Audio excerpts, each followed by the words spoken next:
Depois que estava todo mundo pecando e todo mundo fazendo coisas erradas, aí Deus procurou alguém no mundo que ainda acreditasse nele. E aí achou Noé, que aí ele disse para Noé para pregar para as outras pessoas e fazer uma arca para salvar a família dele e as outras pessoas que acreditassem na pregação dele.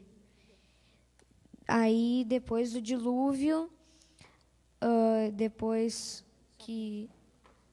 Só quem se salvou aqui? E só a família de Noé se salvou, ninguém acreditou. Aí, todo mundo morreu no dilúvio. E após eles continuaram ainda depois do dilúvio, eles ainda continuaram pecando, e aí eles fizeram uma grande torre para que, se acontecesse de novo dilúvio, mesmo que Deus disse para eles, eles ainda não acreditaram em Deus, eles achavam que podia ter uma outra coisa dessas. Aí eles estavam fazendo uma torre, a Torre de Babel. E aí Deus teve que fazer alguma coisa. E aí ele criou todas as línguas. E aí todo mundo se confundia.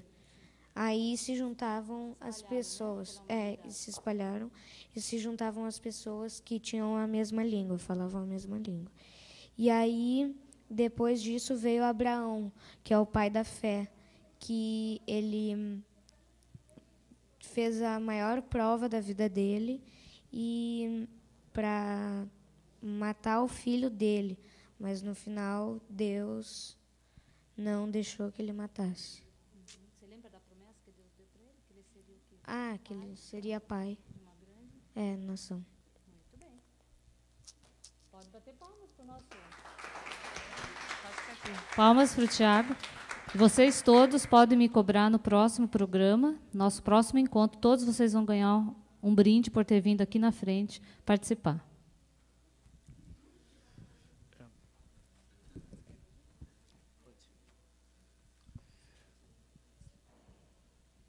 Bom, depois, Isaac, que era o filho de Abraão, ele não foi sacrificado pelo Abraão, né, e tal. E ele teve 2 filhos, gêmeos, Esaú e Jacó. E Esaú, ele tinha nascido um pouquinho antes de Jacó, por isso ele ia ganhar todos os direitos de ser o primogênito e tal. Mas Jacó e a mãe dele achavam que ele que merecia esses direitos, né? Então a mãe dele preparou todo um esquema assim, né, para ele se fingir de Esaú, levar sopa para o pai dele. E como o pai dele já era meio cego, né, ele não enxergava direito, ele foi lá e, como Esaú era peludo, ele botou uns pelos. E o pai, pelo tato e pela sopa, pensou que era Esaú e abençoou ele, no lugar de Esaú. E, por isso, Esaú era um grande caçador e com certeza, ia matar Jacó, né? E então, Jacó não teve chance e fugiu. E nessa fuga ele se casou com algumas mulheres e tal.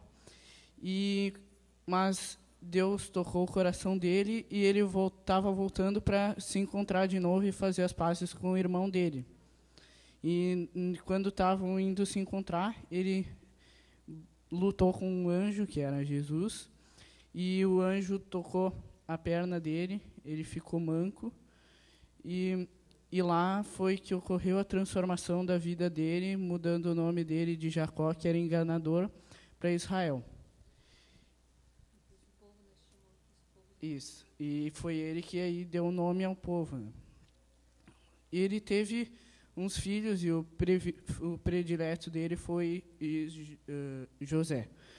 José, ele foi, como a professora falou, ele foi vendido pelos irmãos, foi levado para o Egito, foi escravo lá durante alguns anos, e Deus ajudou ele, dando sabedoria para ele, até ele conseguir se tornar governador de todo o Egito, né, o vice-faraó lá. E veio a linhagem de José e tal, ele morreu, E o outro faraó não respeitou mais o povo de Israel, escravizou todo mundo.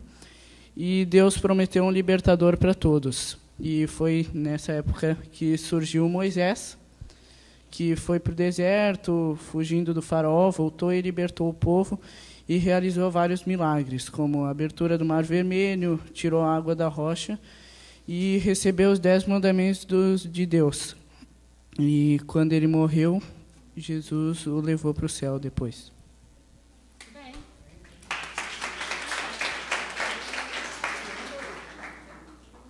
Bom, como podem ver, esse aqui é Josué. A função dele foi praticamente o seguinte. Acontece que quando estavam com Moisés, eles apenas caminhavam, então não tinham necessidade de terreno. Mas aí a função de Josué foi conseguir terreno para os escolhidos de Deus poderem habitarem.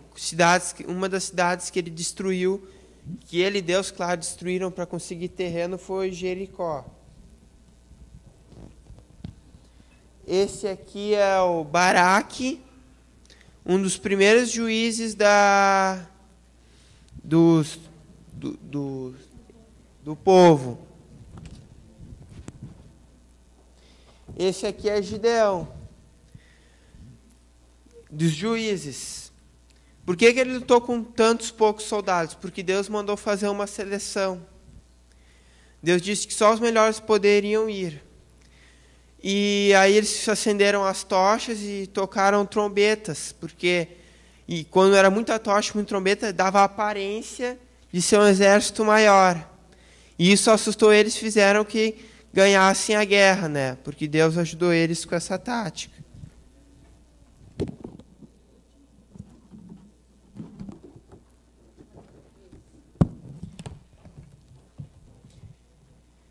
Esse é Sansão. Ele foi o homem mais forte do mundo. Ele teve uma vida próxima de Deus, mas depois começou a se afastar. Aí ele contou para Dalila que tinham cortado, que o segredo dele era cortar o cabelo dele. Cortaram, ele ficou fraco. Aí prenderam ele numa prisão. Aí numa festa trouxeram ele para um templo, ele se arrependeu, pediu perdão e Deus força para ele. Ali quebrou as colunas do templo, matando 3.000 filisteus. E acabou com o jogo dos filisteus.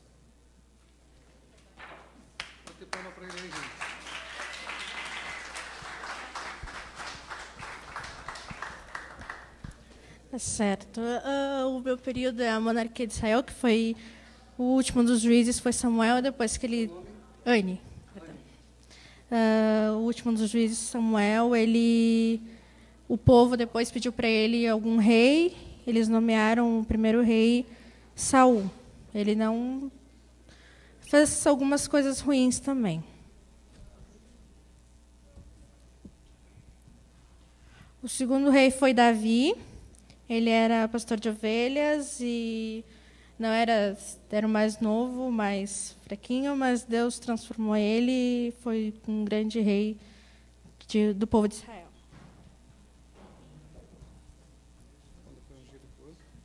Foi ungido também por Samuel. O Samuel teve o privilégio de ungir o primeiro e o segundo rei de Israel.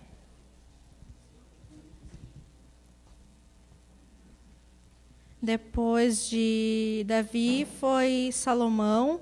O rei foi o homem mais sábio do mundo. E aqui está a famosa história dele, do bebê e das mulheres que diziam ser mãe do bebê. E Salomão também, no tempo dele, ele construiu o templo e vários outros monumentos.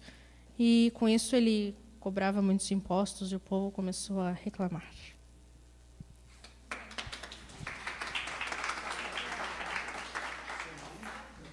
Meu nome é Lizzie e o período que eu peguei foi do Reino Dividido.